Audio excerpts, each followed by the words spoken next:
Qiymət isə cəmi 80 manat oldu. Yumru formada olanları da var və daha böyük ölçüləri də var. Uşaq otağı xalçaları hal-hazırda endirmə düşdü. Ölçüləri 1.20-nin 1.80-dadır. Nəzərinizə çatdıraq ki, bunlar uşaq otaqları üçün nəzərdə tutulduğu üçün xüsusi antibakteriyal saplardan toxunub. Ölçü 1.20'nin 1.80, qiymət isə cəmi 80 manat oldu.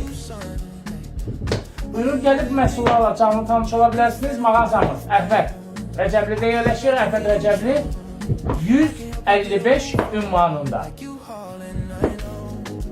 Xüsusi dekorativ kəsimdə olan məhsullar da var. Gördüyünüz gibi məsələn kənar hissəsi xüsusi dekorativ kəsimdəndir.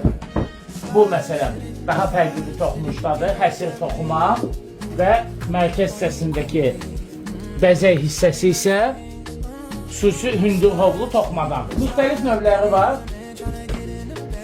Bir daha ünvanı deyək, Əhməd Rəcəbli 155, xalçaların ölçüsü 1.20 eni, 1.80 uzunluğu, qiymət isə 80 manat. Bundan əlavə olaraq bu məhsulların mağazamızda yumru formada olanları da var və daha böyük ölçüləri də var. Daha böyük ölçülər dediyimiz 1.60 enidir, 2 metr 30 santimetr isə uzunluğu.